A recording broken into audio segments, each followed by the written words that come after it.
में। और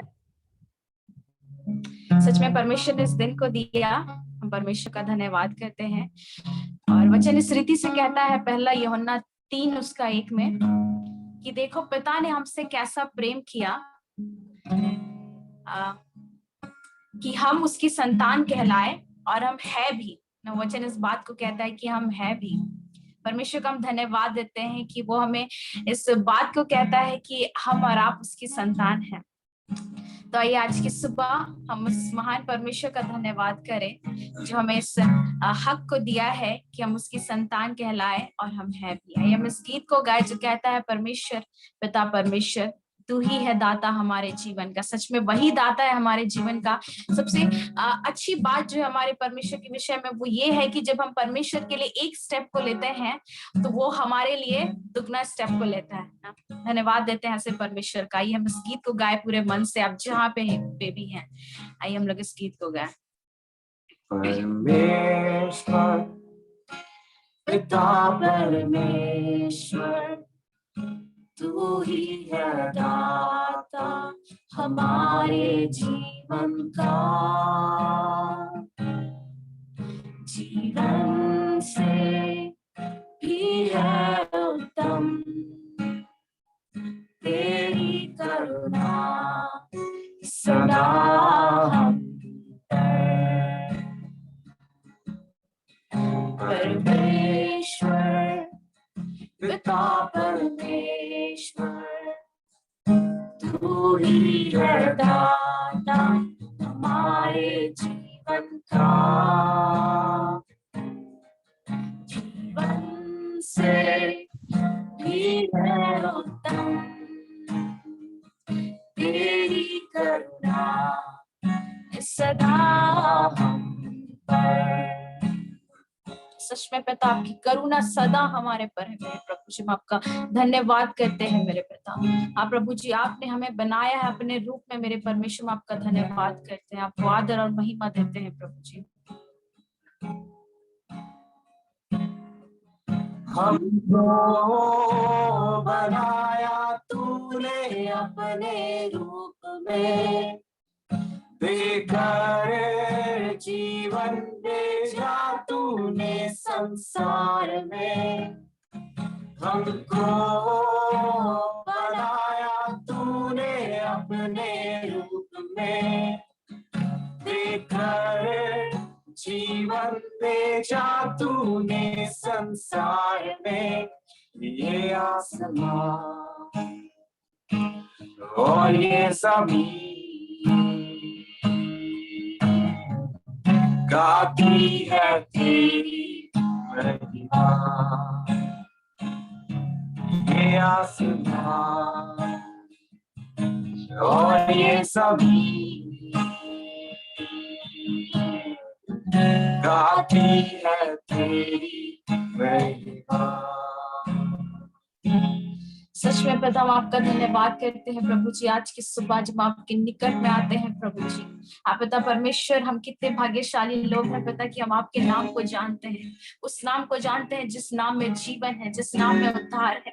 पिता परमेश्वर जब हम आपके निकट में आए हैं प्रभु जी, आज की फेलोशिप में पिता आप अपनी उपस्थिति को दिए हैं पिता, हम आपका धन्यवाद करते हैं प्रभु जी। इस समय में पिता हम जो कुछ भी आपके वचनों में देखते हैं मेरे परमेश्वर, उसे हम अपने जीवन में अप्लाई करने वाले होने पाए पिता। प्रभु जी हमें ऐसा मन दे पिता कि हम इस समय अपने मन से प्रभु जी आपके वचन को ग्रहण करें मेरे पिता, हम अपने कानों से सुन सके मेरे प्रभु जी ध्यान से पिता। प्रभु जी हम विशेष रीति से अनुज भैया को आपके हाथ में सौंपते हैं पिता, जिसको आपने चुना है आज के दिन के लिए कि वो हमारे बीच में आपके जीवित वचन को रखे पिता। होने दे प्रभु जी कि जब वो अपने मुंह को खोलते हैं मेरे परमेश्वर, पवित्र आत्मा पूरा कब्जा आप कर ले मेरे प्रभु जी। उनके मुख से निकला एक एक शब्द पिता आपकी ओर से होने पाए मेरे प्रभु जी, जो हमारे हर एक के लिए पिता भला और उचित हो मेरे परमेश्वर। प्रभु जी हम धन्यवाद करते हैं फिर से इस समय के लिए प्रभु जी, हमारे पापों के लिए क्षमा मांगते हैं पिता। और इस समय जब हम आपकी महिमा करने के लिए यहाँ उपस्थित है पिता, हमारे किसी के भी पाप इस समय बाधक न डालने पाए मेरे प्रभु। धन्यवाद करते हैं प्रभु जी आपकी उपस्थिति के लिए पिता। पूरे फेलोशिप को आपके हाथ में सौंपते हुए प्रभु जी धन्यवाद के साथ प्रार्थना यीशु मसीह के नाम से मांगते हैं, आमेन आमेन। इस समय मैं स्वागत करना चाहूंगी अनुज भैया का, पास्टर अनुज टप्पो का, जो कि रांची से हैं, और वो धन्यवाद देते हैं कि आज हमारे बीच में आए हैं। और पिछले कई सालों से वो जवानों के बीच में कार्य कर रहे हैं और बहुत प्रेम करते हैं वो जवानों से, और आज भी वो अपने समय को निकाल करके हमारे बीच में, हमें आपका बहुत धन्यवाद देते हैं। ओवर टू यू अनुज भैया। Thank you so much, Priyanka. So good to see you. And Mohit, आज की सुबह प्रियंका को देखना और मोहित को सुनना, ये तो वैसे ही हो गया जैसे बिरयानी मिल गई हो, उसके साथ रायता का भी व्यवस्था हो। वाह, सो ब्यूटीफुल। ये मेरे लिए सरप्राइज हो गया सुबह सुबह, और ये सरप्राइज मुझे अच्छा लगा। और मोहित और प्रियंका के साथ हमारा बहुत अच्छा रिश्ता है, ताल्लुकात है।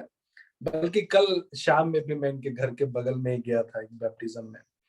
सो प्रभु का बहुत धन्यवाद हो। मेरे पास आज की सुबह ढेर सारी बातें हैं करने के लिए, लेकिन कल की शाम जब मेरी बात भाई अब्राहम से हुई, कल की शाम हम लोग ने थोड़ी देर बात किया, तो उससे पहले तक मैं सोच रहा था कि मेरे पास बहुत समय है, मैं दिल खोल के अपनी बातों को आप लोगों के साथ करूंगा। लेकिन कल शाम जब मेरी उनसे बात हुई तो मुझे पता चला कि 40 मिनट तक ही ये चलेगा, फिर एक बार ये कटेगा बीच में। तो मैं सोचने लगा कि अगर बीच उपदेश में अगर वो कट जाए तो भारी बेइज्जती होगी। सो मैं कोशिश करूंगा कि इसको 40 मिनट के अंदर, मतलब कोशिश करूंगा कि 20-25 मिनट के अंदर आप लोगों के साथ शेयर करके जरूर से कारण बनने में बहुत धन्यवाद करता हूं भाई अब्राहम का।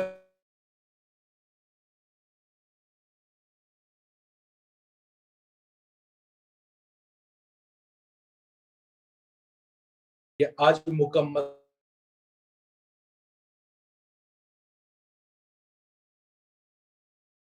धन्यवाद देता हूं। आज की सुबह जो मेरा टॉपिक है वो है माय आइडेंटिटी, और मैंने ये वाले विषय पे बहुत बार बहुधा प्रचार किया है। कई बार मैंने अलग अलग तरीकों से ये वाले टॉपिक पे चर्चा की है, लेकिन आज की सुबह मैं आप लोगों के साथ कुछ अलग ही बात करना चाहता हूं। और मैं आशा करता हूं कि ये एक विचार जो है, ये जो चीजें मैं कहने जा रहा हूं, ये बिल्कुल अलग तरीके से आप लोगों को प्रेरित करेगा कुछ अलग तरीके से सोचने और करने के लिए।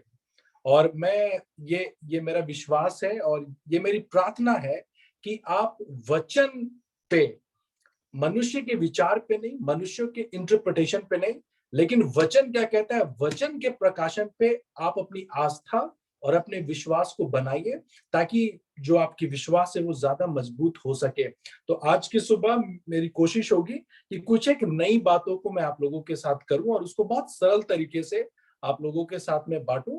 और मैं विश्वास करता हूं कि सब लोग सो के उठ चुके होंगे। भाई विवेक को देख रहा हूं, लगा अभी अभी जस्ट बिस्तर से उठे, बाल ठीक किया और चलो भाई तैयार है हम लोग, उठ गए, ये अच्छी बात है। मीटिंग खत्म करके फिर से सो मत जाइएगा, ये मेरी रिक्वेस्ट है आप लोगों से। चलिए, बहुत सुंदर, मैं शुरू करता हूं। A Christian who lives for self is a self-defeating Christian. एक मसीह जो सिर्फ अपने स्वार्थ के लिए जीता है, वो खुद को हराता है मसीही दौड़ में। हम में से बहुत सारे लोगों ने ऐसे जवानों को सुना होगा जो कहते हैं कि मुझे फर्क नहीं पड़ता कि लोग मेरे बारे में क्या सोचते हैं। आपने भी सुना होगा ऐसे जवानों के बारे में जो कहते हैं, आई डोंट केयर कि दुनिया मेरे बारे में क्या सोचती है, मुझे फर्क नहीं पड़ता मेरे बालों के बारे में दुनिया क्या कहती है, मुझे फर्क नहीं पड़ता मेरी जिंदगी के बारे में दुनिया क्या कहती है। तो मैं आप लोग को बताना चाहता हूं कि मैं सोचता हूं कि मनुष्य एक सामाजिक प्राणी है, और कुछ बातें आपको बताऊंगा कि क्यों हमें और आपको समाज की भी चिंता करनी चाहिए।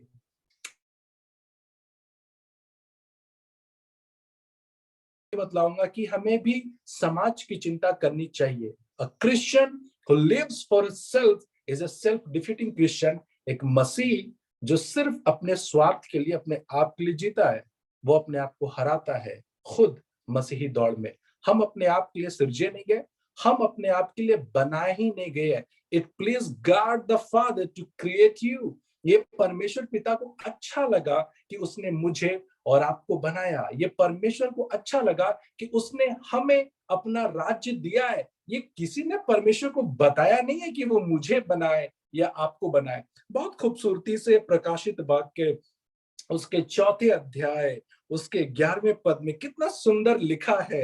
हिंदी में मैं इसको पढ़ना चाहता हूं। प्रकाशित वाक्य उसका 4था अध्याय, रेवलेशन चैप्टर 4 वर्स 11, क्या खूबसूरत लिखा है। हे हमारे प्रभु और परमेश्वर, तू ही महिमा और आदर और सामर्थ्य के योग्य है, क्योंकि तू ही ने सब कुछ, सब वस्तुएं सृजी और वे तेरी ही इच्छा से थी और सृजी गई। सब चीजें परमेश्वर ने अपनी इच्छा से सृजी है। इसलिए तो कहा जाता है, रोमियो के 11वें अध्याय में लिखा है कि परमेश्वर का मंत्री कौन हुआ है, किसने उसको बतलाया कि मैं ये मुझे और आपको वो बनाए। ये सब कुछ परमेश्वर ने अपनी बुद्धि से किया है और परमेश्वर की बुद्धि अगम्य है। अब एक सवाल आपसे पूछना चाहता हूं कि परमेश्वर ने एक सामाजिक प्राणी बनाकर रखा है, क्यों? अब फिर से कहना चाहता हूं कि a Christian who lives for a self is a self defeating Christian. एक मसीह जो सिर्फ अपने स्वार्थ के लिए जीता है, जो सिर्फ अपने आप के लिए जीता है, वो अपने आप को हराता है, क्योंकि स्वयं के लिए जीना हमारा उद्देश्य था ही नहीं। सिर्फ स्वार्थ के लिए जीना मसीह का उद्देश्य कभी रहा ही नहीं। पौलुस क्या कह रहा है सुनिएगा, बहुत खूबसूरत है। दूसरा कुरिन्थियों उसका 5 अध्याय, दूसरा कुरिन्थियों उसका 5 अध्याय और उसके 13वें पद से सुनिएगा क्या कह रहा है पौलुस। दूसरा कुरिन्थियों उसका 5वां अध्याय 13वां पद, 2 Corinthians chapter 5 verse 13। यदि हम बेसुध हैं तो परमेश्वर के लिए, और यदि चैतन्य है तो तुम्हारे लिए। तो पौलुस फिर तुम अपने लिए, तो पौलुस कह रहा है अपने लिए, हम तो अपने लिए तो मर चुके हैं ना, अब तो मसीह हम में जीवित है। वो कह रहा है यदि हम बेसुध हैं, यदि हमें लोग पागल कह रहे हैं, हमें लोग दीवाना कह रहे हैं, हमें लोग संकी कह रहे हैं, तो ठीक है, इट इज ऑल ओके, कोई बात नहीं। और यदि चैतन्य है मतलब कॉन्शियस है, और यदि हार्ड वर्किंग है, मेहनत करते हैं, किसके लिए? परमेश्वर के लोगों के लिए, चर्च के लिए, कांग्रीगेशन के लिए, मंडली के लिए।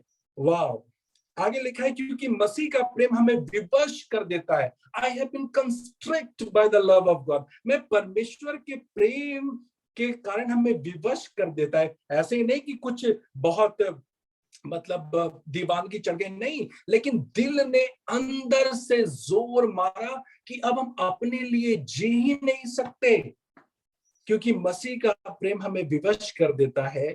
इसलिए कि हम ये समझते हैं कि जब एक सबके लिए मरा तो सब मर गए, और वो इस निमित्त सबके लिए मरा कि जो जीवित है वे आगे को अपने लिए ना जिए, परंतु उसके लिए जो उनके लिए मरा और फिर जी उठा। अब आप समझ गए होंगे कि किसके बारे में बात हो रही है। जी हाँ, यीशु मसीह के बारे में बात हो रही है।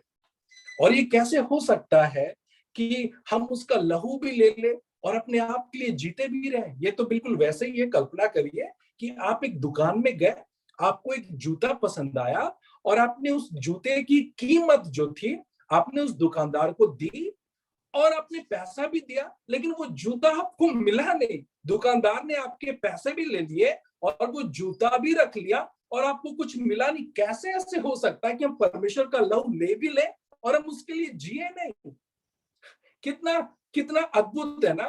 तो अब सवाल ये आता है कि आखिर फैशन कहां तक, क्या खा सकते हैं, क्या पी सकते हैं, और क्या है ये, मैं आप लोग को बताना चाहता हूं।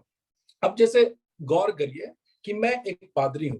अब मैं जो हूं एक मीठा पान अपने मुंह में लेके चल रहा हूं, मीठा पान, ठीक है। पान का पत्ता परमेश्वर ने बनाया, सुपारी परमेश्वर ने बनाई, उसका जो कत्था है वो परमेश्वर ने बनाया। मैं तंबाकू भी नहीं डाल रहा हूं उसमें, मीठा पान है बस। और मैं एक पादरी होने के नाते और एक मीठा पान लेके ऐसे करके और मैं चला जा रहा हूँ और मैं बात कर रहा हूँ, अरे मियाँ बताओ और कैसे है। क्या लगता है मैं कुछ अच्छा चीज रिप्रेजेंट कर रहा हूँ? क्या लगता है कि मेरे ये जो बर्ताव है मुंह में मीठा पान लेके, ये क्या किसी चीज ये किसी के लिए लाभ है? मैं कहना चाहता हूं कि क्या कुछ उद्देश्य है मेरा और आपका इस पृथ्वी पर उनके प्रति या सिर्फ हम अपने लिए इस पृथ्वी पर आए हैं? ये एक बहुत बड़ा सवाल है। क्या कुछ उद्देश्य है मेरे जीवन का, आपके जीवन का, उनके प्रति जो समाज में दूसरे लोग हैं, या सिर्फ हम अपने लिए जीते हैं? एक और वचन के साथ लेके जाना चाहता हूं और उसके बाद फिर चीजों को और क्लियर करना चाहता हूं। मेरे साथ आप निकाले पहला कुरिन्थियों उसका 10 अध्याय और 23 पद। पहला कुरिन्थियों उसका 10 अध्याय और उसके 23 पद को हम लोग सुनेंगे।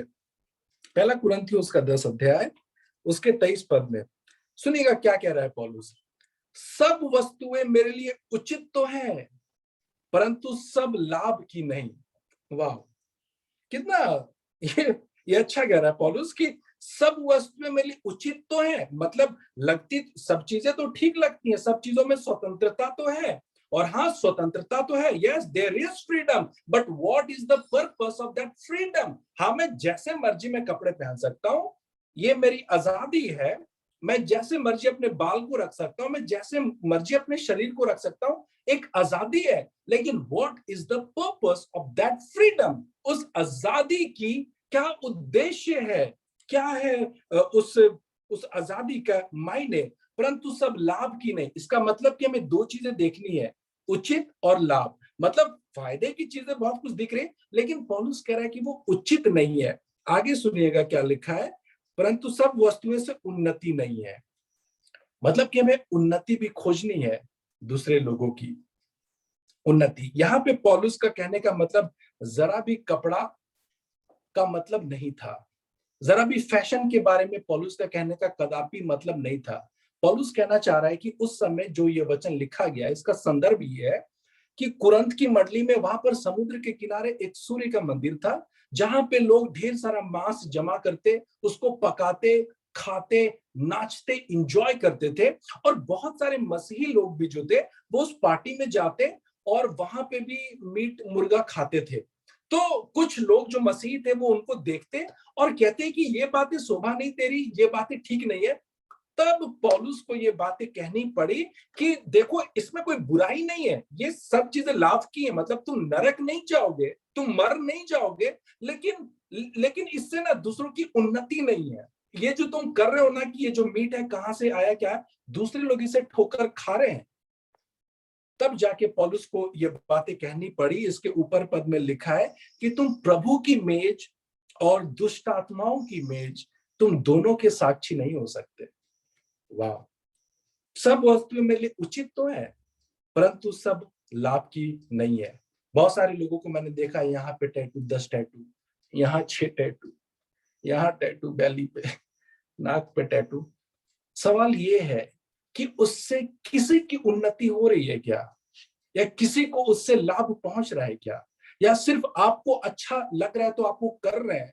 तो सवाल ये है कि क्या हमारा कुछ उद्देश्य इस के प्रति, या हम सिर्फ अपने लिए जी रहे हैं? महत्वपूर्ण है। आगे में लिखा है, कोई अपनी ही भलाई को नहीं वरन दूसरों की भलाई को भी ढूंढे।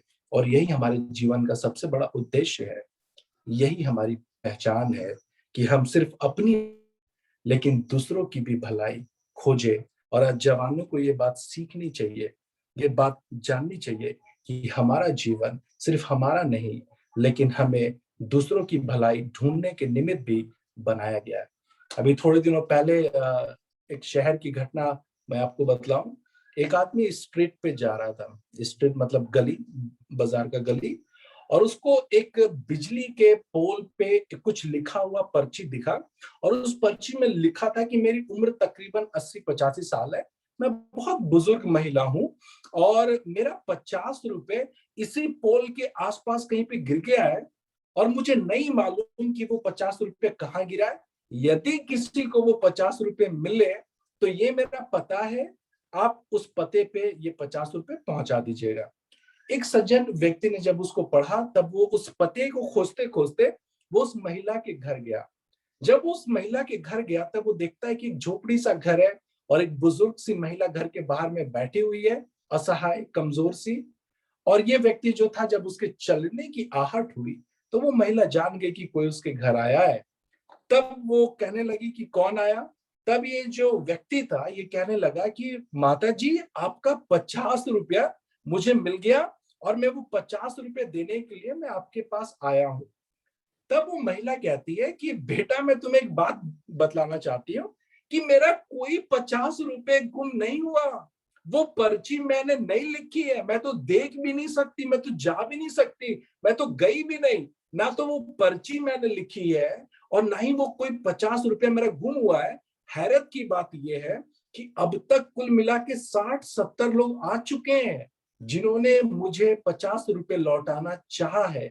बेटे, मैं तुमसे रिक्वेस्ट करती हूँ कि जब तुम जाओ तब तुम वो पर्चा फाड़ देना, क्योंकि उसे मैंने नहीं चिपकाया। वो व्यक्ति वो 50 रुपए उसको जबरन देता है किसी तरीके से कि नहीं, मैं आया हूं तो आप ये रख लीजिए। और उसके बाद जब वो वहां से निकलता है तब वो इस बारे में विचार करता है कि वो कौन व्यक्ति था जिस व्यक्ति ने वो पर्चा उस बिजली के खंभे पे चिपकाया। क्योंकि एक अच्छी सोच के कारण, एक अच्छे विचार के कारण आज कई सारे लोगों ने उस महिला की जाने अनजाने में मदद कर दी है। कोई सिर्फ अपनी भलाई नहीं, लेकिन दूसरों की भी भलाई ढूंढे। A Christian who lives for self is a self-defeating Christian. एक मसीही जो सिर्फ अपने आप के लिए जीता है, वो अपने आप को हराता है मसीही दौड़ में। हम अपने आप के लिए सृजे ही नहीं गए, हम अपने आप के लिए बनाए नहीं गए। और इसी प्रकार परमेश्वर चाहता है कि मैं और आप अपनी पहचान बनाए। आज मालूम सबसे दुर्भाग्य की बात क्या है? आज सबसे दुर्भाग्य की बात है ना कि हम डिनोमिनेशन से जाने जाते हैं। समझिएगा इसको। वो बहन जीसस कॉल्स की है, ये बहन इस मिनिस्ट्री की है, ये भाई यहाँ का है, ये भाई उस चर्च का है, लेकिन कभी भी हमारे बारे में कोई ये नहीं कहता कि नहीं, ये मसीह का है, ये परमेश्वर का है। हाँ, क्यों? क्योंकि हम सभी लोग इस तरीके से ट्रेंड हुए हैं कि सिर्फ हमें अपनी भक्ति, अपनी स्पिरिचुअलिटी, हमें अपनी आत्मिकता और हमें अपने स्किल को बढ़ाने और हमें सिर्फ अपनी धार्मिकता दिखती है। आज परमेश्वर का वचन कह रहा है पौलुस से कि सब वस्तु में लिए उचित है परंतु सब लाभ की नहीं, सब वस्तु में लिए उचित है परंतु सब वस्तु से उन्नति नहीं। कोई अपनी ही भलाई को नहीं वरन दूसरों की भलाई को भी ढूंढे। और उसके बाद वो समाप्त कर रहा है पहला कुरिन्थियों उसके 10वें अध्याय के 31 पद में, इसलिए तुम जो चाहो खाओ, चाहे पियो, चाहे कुछ भी करो, चाहे जो भी खाओ, चाहे जो भी पियो, चाहे कुछ भी करो, सब कुछ परमेश्वर की महिमा के लिए किया करो। वाह, ऐसी चीजें जिससे सिर्फ परमेश्वर को महिमा मिले, ऐसी चीजें करो। और ये बहुत महत्वपूर्ण है। एक चीज और मैं बतलाकर मैं खत्म करूंगा। ये एक विचार है मेरे। आप भी कई बार मिट्टी में गए होंगे। बहुत सारे लोग जब मरते हैं तब आप मिट्टी देने गए होंगे। मुझे बहुत खुशी है, मैं लिली को देख रहा हूँ। हाय लिली। हाँ हाँ हाँ, यस यू, ओके, वेलकम। हम लोग मिट्टी पे जाते हैं और हम लोग कई बार लोगों को मिट्टी देते हैं। पता नहीं ये विचार आपके मन में आया या फिर नहीं भी आया, लेकिन आज की सुबह मैं चाहता हूं कि आप इसके बारे में थोड़ा विचार करें। जब कभी भी मैं किसी के मिट्टी पे जाता हूं, जब मैं किसी को मिट्टी देता हूं, तो मेरे मन में ये विचार आते हैं कि जब मैं मरूंगा तब कितने लोग मुझे मिट्टी देने आएंगे। जब मैं मरूंगा तब कितने लोग रोएंगे। एक बहुत अच्छी सी किताब है रॉबिन शर्मा की, उसका नाम है who will cry when you die. कौन रोएगा जब हम मरेंगे। मेरा एक मित्र था हैदराबाद का, जब हम लोग बाइबल कॉलेज में थे, और वो एक बार मुझे हैदराबाद बुलाया सेवा के लिए। मैं रांची से हैदराबाद गया और उसके बाद फिर एक दिन वो अपने गांव मुझे अपने पापा से मिलने के लिए लेके गया। और मैं उसके पापा से मिलने मैं उसके गांव पे गया। बुजुर्ग पिता, तकरीबन 80 साल होंगे। और जब मैं उनसे मिला तो वो मुझे अपने पास बुलाया, उन्होंने मेरे हाथ को पकड़ा और कहा, अनुज, जब तुम्हारा जन्म हुआ था तब तुम रो रहे थे और पूरी दुनिया आनंद मना रही थी। समझिएगा इसको।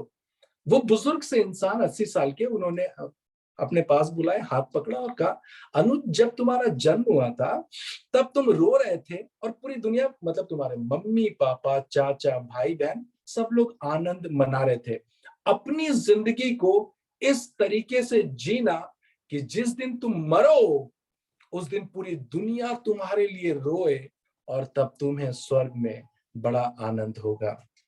ये बात मुझे उस समय नहीं समझ में आई, लेकिन कई साल बीत गए और अभी मुझे वो सारी चीजें समझ में आती है कि who will cry when I die, कौन रोएगा जब मैं मरूंगा। आखिर कौन सी ऐसी उपलब्धि होगी जिसके कारण मेरा समाज मुझे याद करेगा मेरे मरने के बाद। ऐसी कौन से मेरे कार्य होंगे जिसके कारण मेरी सोसाइटी मुझे याद करेगी और मेरे मरने के बाद कहेगी कि नहीं यार, एक व्यक्ति हमारे समाज का ऐसा कम हो गया जिसकी कमी अब कोई दूसरा व्यक्ति पूरा नहीं कर सकता। एक ऐसा व्यक्ति हमारे चर्च से चला गया जो दर्शन देखता था और हमारे चर्च को बढ़ाने के बारे में सोचता था, अब शायद उसकी कमी कोई दूसरा व्यक्ति नहीं ले सकता। हमारे किन उपलब्धियों को दुनिया याद करेगी, वही हमारी पहचान है और उस दिशा में मुझे और आपको सोचना चाहिए। कौन सी चीजें हैं जो मुझे और आपको रोक रही हैं? काश मेरे पास समय होता तो मैं एक महिला के बारे में आप लोगों को बतलाता और उस महिला के जीवन ने मुझे बहुत प्रेरणा दी है। क्या लगता है मैं 5 मिनट में काश आप समय ले सकते हो भाई अब्राहम को। बहुत धन्यवाद। एक महिला के बारे में आप लोगों को बतलाता हूं और इसी के साथ मैं खत्म करूंगा। मेरी बातें आपको याद रहे या ना रहे, ये महिला की कहानी आपको याद रहनी चाहिए। जितने भी लोग मुझे सुन रहे हैं आज की सुबह, मसीह जीवन में एक बात जो मैं बहुत अनुभव के साथ सीखा हूं, उसको आप लोगों के साथ बांट रहा हूं कि परेशानी बहुत कुछ आएगी जीवन में, बहुत सारी तकलीफें आएंगी मसीही जीवन में, बहुत सारे कांटे आएंगे, लेकिन उन कांटों से दोस्ती कर लीजिए अगर जिंदगी खूबसूरत बनानी है तो। इस महिला के बारे में आप लोगों को बतलाता हूं और यदि कट जाए बीच में तो मेहरबानी से फिर से कनेक्ट होंगे और फिर मैं तुरंत में खत्म करूंगा। सुनिएगा ध्यान से। अभी थोड़े दिनों पहले मैंने एक महिला के बारे में सुना, महाराष्ट्र के गांव की, एक बहुत ही छोटे से गांव, उस महिला का नाम था सिंधु ताई। सिंधु ताई एक बहुत गरीब परिवार, एक छोटे से परिवार की ये महिला सिंधु ताई। जिस उम्र में इसको स्कूल जाना था, इसके घर वालों ने गाय बैल चराने के काम में लगा दिया। बाय द एज ऑफ 9 साल की उम्र में इसकी शादी कर दी गई एक 30 साल के बहुत बड़े व्यक्ति के साथ। By the age of 18, actually 19, शायद 19 साल की उम्र तक इसके 3 बच्चे हो चुके थे and that time she was pregnant. एक बच्चा उसके पेट में था। जिस गांव में वो काम करती थी वहां पे गुंडे टाइप के लोग थे जो कि महिलाओं से जबरन काम करवाते थे और बदले में उनको उतना पैसा नहीं देते थे। तो ये जो सिंधु ताई थी, इसने जाकर लोकल कलेक्टर को ये कंप्लेन की, पुलिसिय कार्रवाई हुई उस गुंडे पे जो महिलाओं से काम कराता था। बदले में वो जो व्यक्ति था, गुस्से में वो सिंधु ताई के पास नहीं लेकिन सिंधु ताई के हस्बैंड के पास गया और जाकर उससे एक झूठ कहा। He said a lie, एक झूठ कहा सिंधु ताई के हस्बैंड से। उसने कहा कि आपकी पत्नी का बहुत सारे लोगों के साथ अफेयर है, आपकी पत्नी का बहुत सारे लोगों के साथ गलत संबंध है, यहाँ तक उसके पेट में जो बच्चा है वो तुम्हारा नहीं लेकिन वो मेरा है। एक झूठ बोलता है। ये बातें जब वो सुनता है, वो कहता है कि आप, उसके जो पेट में जो बच्चा है वो आपका नहीं मेरा है। I have been sex with her many times. ये बात जब वो सुनता है, वो जाता है और सिंधु ताई के पेट पे जहां पे उसका बच्चा है एक जोरदार पैर से किक मारता है और अपनी बहन और सिंधु ताई की सास ननद सबके साथ मिलकर वो लोग उसको मारते हैं। और उसके बाद जब वो बेहोश होती है तो उसको उठाकर उसी गौशाले में जहां वो गाय चराती थी उसी में फेंक देते हैं, ये सोचकर कि वो मर गई है। और लोगों को लगेगा कि शायद गाय बैल के पैरों से कुचल जाने के कारण उसकी मृत्यु हो गई है। कई घंटे बीतते हैं। वो जब होश में आती है तो वो क्या देखती है कि एक गाय उसको रेगुलर प्रोटेक्ट कर रही है। एक गाय उसको लगातार दूसरे गायों से बचा रही है। दूसरे गाय आना चाह रहे, उसको मारना चाह रही, लेकिन एक गाय लगातार सिंधु ताई को कवर किए हुए, बचाए हुए। उसी गाय के नीचे वो सिंधु ताई अपने अगले बच्चे को जन्म देती है। और जब उसके पेट से जब वो बच्चा निकलता है, वो अपने आसपास देखती है कि क्या कुछ है। वो देखती है खपड़ा, पता नहीं आप छत्तीसगढ़ में क्या कहते हैं। वो एक छोटा सा खपड़े का टुकड़ा उसको मिलता है, वो लेती है और अपने एम्बिकल कोड को, जिसके साथ वो बच्चा उसके पेट से जुड़ा है, वो उसको लगातार स्लाइसेस काटती है, जोर जोर से, तकरीबन 20 बार उसको काटने की कोशिश करती है, ताकि वो और उसका बच्चा दोनों अलग हो सके। 20 स्लाइसेस, बेतहाशा दर्द, इतना दर्द। और जब उस गाय को देखती है तो वो कहती है कि जिस प्रकार तुमने मेरे तकलीफ में मेरा साथ दिया है, मैं भी अब उन लोगों की सहायता करूंगी जो दर्द में है। ससुराल जा नहीं सकती क्योंकि मारने की कोशिश की गई है। मायके जा नहीं सकती क्योंकि नियम ऐसा है कि एक बार जब शादी हो गई तब वो अपने घर को नहीं लौट सकती। वो शमशान घाट पे रहती है अपनी बेटी के साथ। और जो कोई भी मराठी कल्चर में ऐसा है कि मुर्दे के साथ कुछ अनाज को साइड में डालते हैं, वो उसको कलेक्ट करती, उसको पकाती गर्म पानी में, खुद भी खाती, अपनी बेटी को भी खिलाती। इस जीवन से वो इतनी डिप्रेस हो गई, बोली कि मैं अपनी बेटी को ऐसा जीवन नहीं दे सकती। आत्महत्या करना चाहती है। रेलवे प्लेटफॉर्म पे जाती है, अपनी बच्ची को ऐसे एक ये में लेकर, बाजू में लेकर वो रेल के पटरी पर लेट जाती है कि ट्रेन आएगी उसको काटते हुए चली जाएगी। जब वो रेल पटरी पर लेटी होती है तभी उसको किसी के रोने की आवाज आती है। वो अपने दर्द को भूलकर उस आवाज के पीछे जाती है, तो वो क्या देखती कि एक बुजुर्ग व्यक्ति बेतहाशा दर्द में, पूरा शरीर उसका क्रिपल्ड है, घाव में है, वो भूख के मारे तड़प रहा है। ये अपना दर्द भूलकर रेलवे स्टेशन जाती है, गाती है, भीख मांगती है, और जो कुछ भी कलेक्ट कर पाती है वो लेकर आती है और वो इस व्यक्ति को खिलाती है।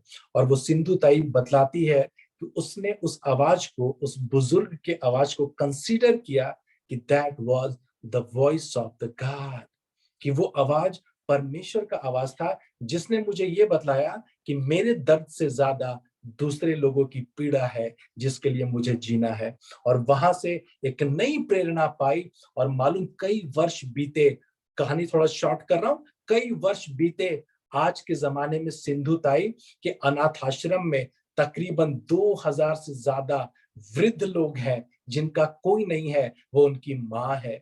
और उसके अनाथ आश्रम में ना जाने हजारों 2000 अनाथ बच्चे हैं जो पढ़ रहे हैं, और बहुत सारे डॉक्टर्स बने, बहुत सारे इंजीनियर्स बने। ना जाने कितने राष्ट्रीय अंतरराष्ट्रीय पुरस्कार से सिंधु ताई को इस कार्य के लिए नवाजा गया। इंटरनेशनली, नेशनली राष्ट्रपति ने कई एक पुरस्कार दिए उसको इस कार्य के लिए। मालूम सबसे हैरत की बात क्या थी, क्या बतलाई उसने, कि एक बार एक बुजुर्ग व्यक्ति उसके अनाथ आश्रम में आया, दर्द में, अनाथ, परेशान, हताश बुजुर्ग, कूड़े में कचड़े में। जब सिंधु ताई ने उस व्यक्ति को देखा तो वो पहचान ली कि ये कौन है। मालूम वो कौन था? उसका हस्बैंड, उसका पति, जो उसको मारना चाहता था।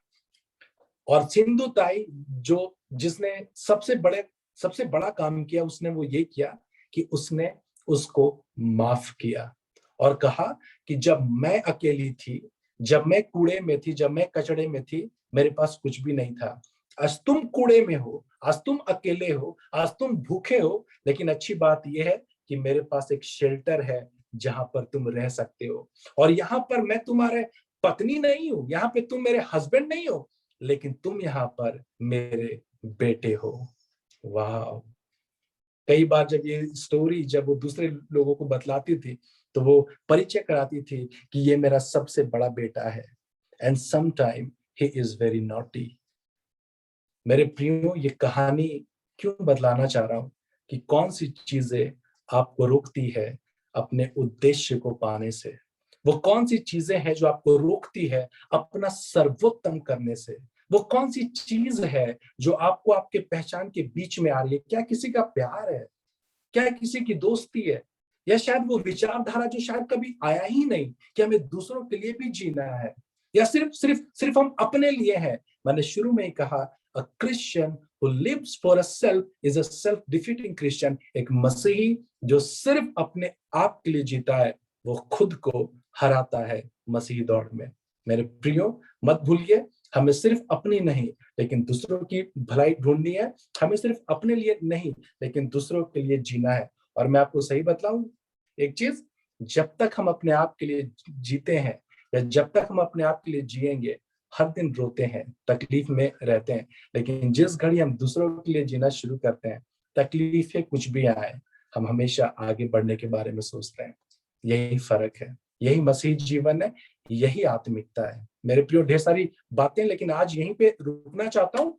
आशा करता हूँ कि फिर कभी ऐसा मौका मिलेगा कि आप लोगों के साथ मिल पाऊंगा और ढेर सारी बातें हम लोग कर पाएंगे। तब तक परमेश्वर आपको आशीष दे। हर एक अच्छे कामों में परमेश्वर आपको इनकरेज करे, अगुवाई करे। आइए अपने सरों को झुकाएं, आंखों को बंद करें, हम लोग प्रार्थना करें। धन्यवाद प्रभु, धन्यवाद परमेश्वर। प्यारे परमेश्वर, हम आपके पास आते हैं प्रभु और प्रार्थना करते हैं इन सारे जवान भाई बहनों के लिए।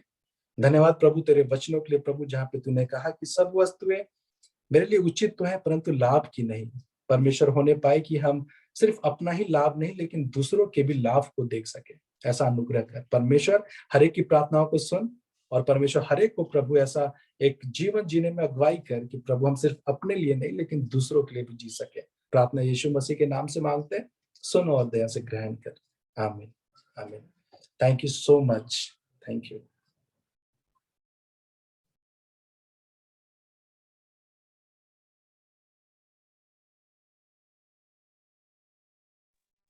तो सभी को फिर से जय यीशु सहाय। और हम लोग रीजॉइन होंगे एक बार, क्योंकि कुछ सेकंड बचा हुआ है, तो सब रीजॉइन हो सकते हैं वापस से।